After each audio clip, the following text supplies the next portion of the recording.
Hello friends, नमस्कार। तो आइए आज हम साइंस की एक और बेहतरीन टॉपिक्स को देखते हैं फटाफट। तो आइए बिना टाइम पास किए हुए हम लोग कुछ सीखते हैं। इसमें क्या है, देखिए सबसे पहले हम लोग चैप्टर है रासायनिक अभिक्रिया और समीकरण। जो केमिकल रिएक्शन होता है और उसका जो इक्वेशन लिखा जाता है वो किस तरह से लिखा जाता है, इसके बारे में हम लोग देखते हैं। जैसे अभिक्रिया, रासायनिक अभिक्रिया कहते किसको आखिर है। एग्जाम्पल हमने सबका दिया है कि एक, और इस हिसाब से हम लोग डिफिनेशन को भी बताते चलेंगे, ठीक है। तो देखिएगा यहाँ पे रासायनिक अभिक्रिया किसको कहते हैं। तो रासायनिक अभिक्रिया का मतलब होता है कि जब दो या दो से अधिक पदार्थ मिलकर एक नए रिजल्ट बनाते हैं, एक नए उत्पाद का निर्माण करते हैं, उसको हम लोग रासायनिक अभिक्रिया कहते हैं। जिसका गुण जो होता है ना, वो पहले वाले दोनों पदार्थ से बिल्कुल अलग होता है, डिफरेंट होता है, ठीक है। जैसे यहाँ देख लीजिए A+B मिला है यहाँ पे, तो C रिजल्ट बना हमारा। तो ये दोनों A और B अलग अलग पदार्थ होगा और ये जो होगा वो बिल्कुल इस दोनों से डिफरेंट होगा। इसी को हम लोग क्या बोलते हैं, रासायनिक अभिक्रिया बोलते हैं। इसमें जो लेफ्ट साइड में होता है इसको हम लोग अभिकारक बोलते हैं, या इसी को रिएक्टेंट बोला जाता है, ठीक है। उसके बाद उत्पाद इधर जो बनता है उसको उत्पाद यानी रिजल्ट, ठीक है, या प्रोडक्ट भी बोला जाता है कहीं कहीं। जैसे एग्जाम्पल चलेंगे Mg+O2 बना MgO, ठीक है। ये मैग्नीशियम और प्लस ऑक्सीजन मिलकर मैग्नीशियम ऑक्साइड बन गया। अब यहाँ पे ये समीकरण संतुलित नहीं है। जैसे यहाँ पे संतुलित समीकरण के लिए है तो इसको भी संतुलित कर लेते हैं। तो देखिएगा यहाँ से कि संतुलित रासायनिक समीकरण कहते किसको पहले। तो संतुलित का मतलब होता है कि संतुलन में, यानी बराबर में, यानी जितना ये पदार्थ बनेगा इधर वाला यानी लेफ्ट साइड में, उतना ही हमारा कितना बनना चाहिए, राइट में, ठीक है। तो लेफ्ट और राइट में जो पदार्थ बनता है वो हमेशा किस में होना चाहिए, मतलब बराबर में होना चाहिए, तब संतुलित होगा, नहीं तो संतुलित नहीं होगा। और संतुलित करना जरूरी भी होता है समीकरण को। जैसे यहाँ पे देखिए जिंक और प्लस H2SO4 हाइड्रोजन सल्फेट बना है, दोनों मिल के जिंक सल्फेट और हाइड्रोजन गैस इधर निकला। तो देखना है हम लोग जब भी संतुलित करेंगे तो राइट साइड से, दाहिने साइड से इसको देखेंगे कि इसमें कितना है इधर, तो Zn 1 है तो इधर भी 1 है, ठीक है। सल्फर एक अणु है तो एक अणु इधर भी है, ऑक्सीजन 4 है, ऑक्सीजन 4 है, हाइड्रोजन 2 है, हाइड्रोजन 2 है।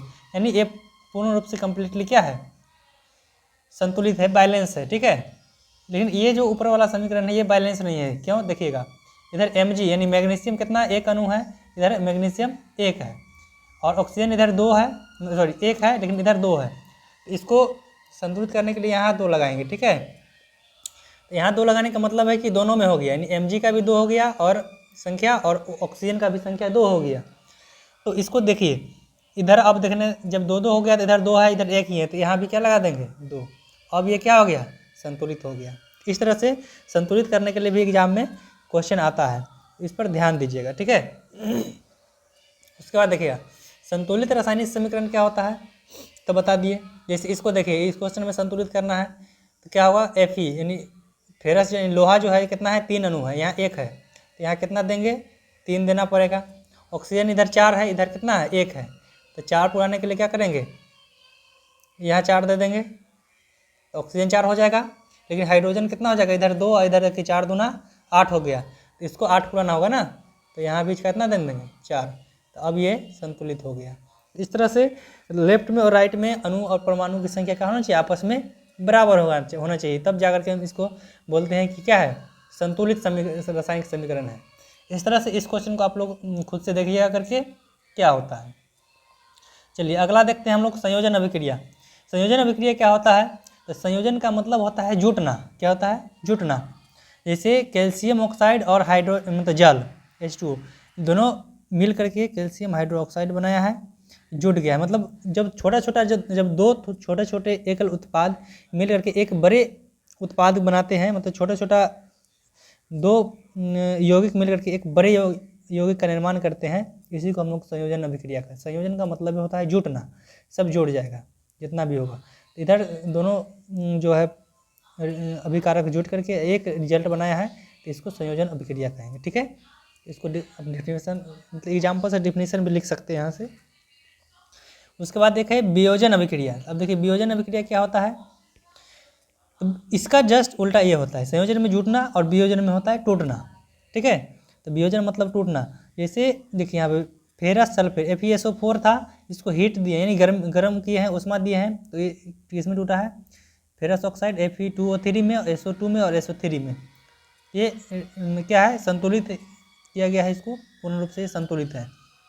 तो वियोजन अभिक्रिया का कहेगा डिफिनीशन क्या होता है, एग्जाम्पल से हम सारा चीज़ में देख सकते हैं। केमिस्ट्री कोई भारी चीज़ नहीं है, बस इसको इसके साथ खेलने की ज़रूरत है। एक एग्जाम्पल आप याद रखिएगा, उससे बहुत सारा चीज़ आप उसका पता कर सकते हैं। तो ये बता रहा है एग्जाम में कैसे पूछा क्वेश्चन, जैसे ये दे देगा, इसमें से बोलेगा ये कौन सी अभिक्रिया का एग्जाम्पल है, संयोजन, वियोजन, विस्थापन, द्विविस्थापन, इस तरह से। तो आपको ध्यान रखना है कि जब एक यौगिक टूट करके 2 या 3 अन्य यौगिक में बट जाता है, तो इसी को हम लोग वियोजन अभिक्रिया होता है। वियोजन मतलब टूटना और संयोजन मतलब जुटना। इस तरह से ये हो गया। उस तरह से एक है विस्थापन अभिक्रिया। क्या है, विस्थापन अभिक्रिया। विस्थापन का मतलब होता है कि विस्थापित कर देना, यानी उसका स्थान चेंज हो जाना। ठीक है, जैसे Fe और प्लस CuSO कॉपर सल्फेट और लोहा अभिक्रिया किया है, यहाँ FeSO4 बना और Cu। विस्थापित करने का मतलब है जैसे एगो नेगेटिव पॉजिटिव जैसे रहता है ना, तो वैसे ही कि आता है एगो पैसा वाला आ गया उसके लाइफ में, तो बस उसको छोड़ के चल दिया, वही बात है। तो विस्थापन में देखिएगा कि लोहा के अलग है, यहाँ कॉपर के साथ क्या है, सल्फेट है, SO4 जो है कॉपर के साथ था, लेकिन यहाँ पे क्या किया है, ये एक्सचेंज कर लिया। SO4 जो है बेवफा निकल गई और इसके साथ Fe के साथ फ्रेंडशिप कर ली। FeSO4 और Cu जो है इसको बेचारा को अलग रहना पड़ा। तो विस्थापन का मतलब होता है एक अणु दूसरे अणु को क्या कर दे, उसके स्थान से डिस्प्लेसमेंट कर दे, उसको चेंज कर दे, स्थान यहाँ से वहाँ कर दे, तो इसको विस्थापन अभिक्रिया बोलेंगे। ठीक है, जिस तरह से यहाँ पर देखें कॉपर के साथ था सल्फेट, लेकिन यहाँ पे अब इसको SO4 जो है विस्थापित कर दिया, अलग कर दिया, और Fe जो है इसके साथ यौगिक बना लिया फेरस सल्फेट। ठीक है, उसके बाद द्विविस्थापन। द्विविस्थापन में होता है, देखिए विस्थापन का ही बड़ा रूप है द्विविस्थापन।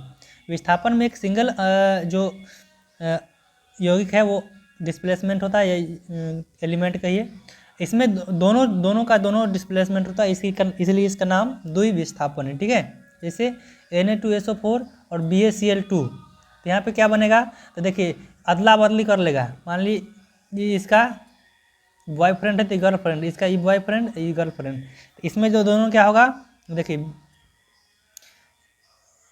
BaSO4 ये जो है इसके साथ दोस्ती कर लेगा और ये जो है इसके साथ दोस्ती कर लेगा, तो क्या बनेगा BaSO4।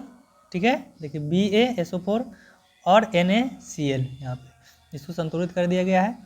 इस तरह से आप इसको देख करके बना सकते हैं, जैसे पता भी लगा सकते हैं किस तरह का अभिक्रिया है।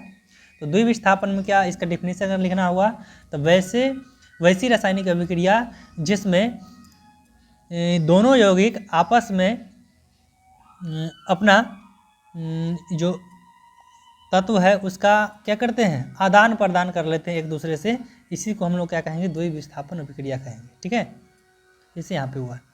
उसके बाद है उपचयन अभिक्रिया, जिसको ऑक्सीडेशन रिएक्शन बोलते हैं। उपचयन का मतलब होता है, एक इसमें एग्जाम्पल भी है, जैसे हम एक और लेते हैं, जैसे मान लीजिए यहाँ पे CuO+H2, यानी कॉपर ऑक्साइड और हाइड्रोजन को अगर ले लेते हैं, इसमें क्या देते हैं, ताप। अगर इसमें टेम्परेचर यानी गर्म करेंगे तो क्या बनेगा, ये तो Cu को विस्थापित करेगा प्लस H2 इधर जल बन जाएगा। इसको हम लोग रेडॉक्स अभिक्रिया बोलते हैं। इसको रिडक्शन, जैसे इसमें ऑक्सीजन जुटेगा, ये दोनों अभिक्रिया को सम्मिलित रूप से हम लोग रेडॉक्स अभिक्रिया बोलते हैं। इसको क्या बोलते हैं, दिख नहीं रहा है उधर, चलिए इधर आते हैं। रेडॉक्स अभिक्रिया बोलते हैं इसको, क्या बोलेंगे, रेडॉक्स रिएक्शन। रेडॉक्स का मतलब होता है RED, रेडॉक्स। एक फार्मूला होता है, याद रखिएगा, LEOGER, लियोजर। इसका मतलब है ये दोनों, इससे आपको पता चल जाएगा। उपचयन अभिक्रिया का मतलब होता है जिसमें ऑक्सीजन जुटेगा या हाइड्रोजन हटेगा, इसको उपचयन बोलेंगे, यानी उसका ऑक्सीकरण होना उपचयन कहलाता है। जैसे कॉपर में ऑक्सीजन जुट गया तो क्या कहलाएगा, उपचयन। जैसे यहाँ देखिए ऊपर अगर मानते हैं कि हाइड्रोजन जो है, हाइड्रोजन क्या हुआ है, तो यहाँ पे हाइड्रोजन ऑक्सीजन के साथ जुट गया है, ठीक है। हाइड्रोजन क्या हुआ है, ऑक्सीजन के साथ जुट गया है, इसको हम लोग बोलेंगे क्या, तो ये उपचयन हो रहा है। क्या हुआ, उपचयन। उसके बाद नीचे अगर देखा जाए तो ऑक्सीजन जो है यहाँ से क्या हो रहा है, हट गया है कॉपर से। कॉपर यहाँ ऑक्सीजन था, यहाँ हट गया है, तो इसको अपचयन बोलेंगे। क्या बोलेंगे, अपचयन। तो जब ऑक्सीजन जुटेगा जिसमें, तो मान लीजिए वहाँ पर उपचयन हुआ, और ऑक्सीजन हटेगा या हाइड्रोजन जुटेगा तो अपचयन कहलाएगा। इसी को सम्मिलित रूप से ऑक्सीडेशन रिएक्शन और रिडक्शन को मिला करके हम लोग रेडॉक्स अभिक्रिया बोलते हैं। क्या बोलते हैं, रेडॉक्स। ऐसे भी याद रखिएगा, लियोजर एक फार्मूला मतलब ट्रिक है कि loss of electron is called oxidation, यानी इलेक्ट्रॉन का लॉस करेगा तो ऑक्सीडेशन कहलाएगा, ठीक है। और gain of electron is called reduction, यानी जो गेन करेगा इलेक्ट्रॉन लेगा, लेने वाला, तो उसको रिडक्शन बोलेंगे, ठीक है। इस तरीके से ये चीज़ें हैं और कुछ ज़्यादा नहीं है। एक संक्षारण आता है इसमें, छोटा सा टॉपिक जिसको क्रॉसन बोलते हैं इंग्लिश में, संक्षारण। संक्षारण क्या होता है, कभी कभी पूछता है एग्जाम पे, तो संक्षारण का मतलब होता है क्रॉसन। संक्षारण का मतलब होता है किसी भी लोहे की वस्तु को या धातु पर जंग लगने की जो प्रक्रिया होती है, इसको हम लोग क्या बोलते हैं, संक्षारण बोलते हैं, ठीक है। और इसको मिटाने का मतलब दूर करने का बहुत सारा तरीका होता है। पेंट लगा करके, ग्रीस या तांबे की परत चढ़ा करके या लेपन करके जो है इसको हम लोग जंग लगने से रोक सकते हैं, ठीक है। चलिए, तो इस तरह से वीडियो को देखने के लिए हमारे चैनल पैराडाइज ऑनलाइन क्लासेस को लाइक, शेयर और सब्सक्राइब करिएगा। थैंक यू, धन्यवाद, बाय बाय।